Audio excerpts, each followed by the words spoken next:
Assalamualaikum warahmatullahi wabarakatuh. Alhamdulillahi wa kafa.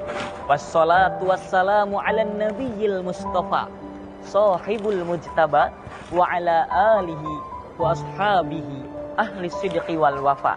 Amma ba'du.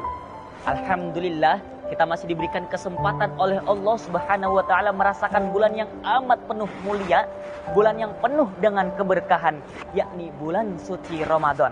Yang mana kita sama tahu bahwa Allah Subhanahu wa taala berfirman di dalam Al-Qur'an surah Al-Baqarah ayat 183.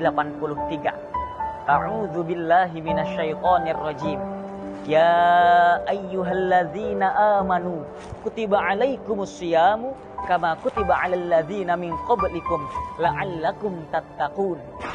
Wahai orang-orang yang beriman, telah diwajibkan kepadamu berpuasa sebagaimana diwajibkannya orang-orang sebelum kamu yang seperti itu, agar menjadikan kamu hamba yang bertakwa. Maka dalam hal ini ada hal yang harus kita garis bawahi, ada hal yang harus kita pahami, bahwa tujuan puasa adalah tak lain dan tak bukan untuk mencetak generasi kader-kader orang yang bertakwa. Maka timbullah pertanyaan, apa itu takwa? Hadirin yang dirahmati Allah Subhanahu wa taala. Takwa yang dimaksud di sini adalah bukan orang yang dijitak lalu ia ketawa, melainkan takwa menurut Imam Al-Ghazali imtithalun awamirillah wajtinabun nawahihi, menjalankan apa yang Allah perintah dan menjauhi apa yang Allah larang.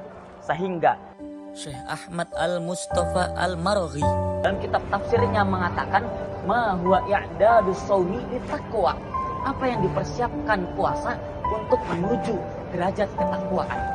Hadirin yang dirahmati Allah Subhanahu wa taala, apa sih yang disiapkan puasa untuk kita untuk menuju derajat ketakwaan? Maka yang pertama, puasa mengajarkan kita nilai kejujuran.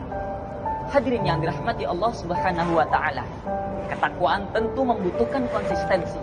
Sebagaimana sabda Nabi Muhammad SAW yang diriwayatkan Imam At-Tirmidzi, ittaqillaha haitsuma kunta.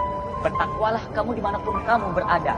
Bukan karena kita dalam keadaan ramai lalu kita bertakwa, sedangkan kita sedang bersendiri kita semena-mena. Bukan karena kita dalam keadaan bahagia lalu kita bertakwa, sedangkan kalau kita dalam keadaan sedih kita malah menggila.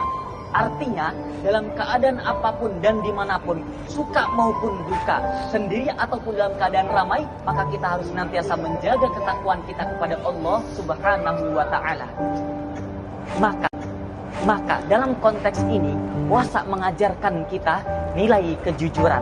Betapa tidak ketika siang hari kita sendirian, tengok kanan ada makanan, tengok kiri ada minuman, maka akankah kita biarkan?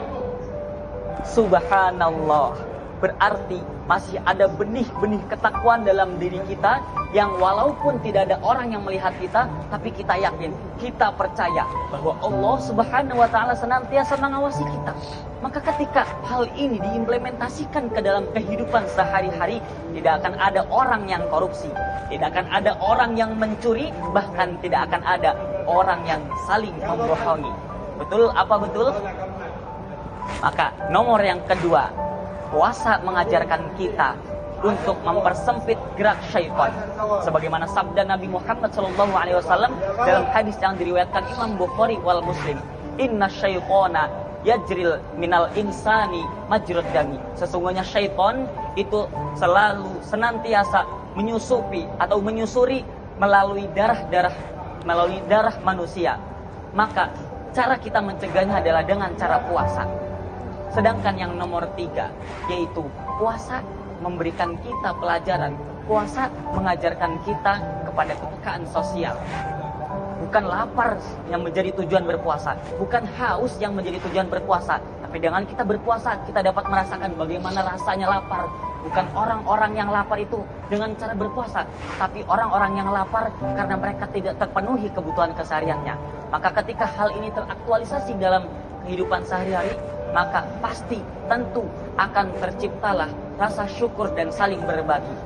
Maka kita senantiasa berdoa kepada Allah Subhanahu wa taala agar senantiasa kita dalam golongan orang-orang yang bertakwa dan dijauhkan dari golongan orang-orang yang Kam min shaimin laisa lahu min syiyamihi illal ju'i wal 'atash. Berapa banyak orang yang berpuasa tapi tidak mendapatkan pahala, melainkan hanya mendapatkan haus dan lapar saja. Saya Renaldi Bagasaputra, billahi taufiq wal hidayah. Wassalamu alaikum warahmatullahi wabarakatuh.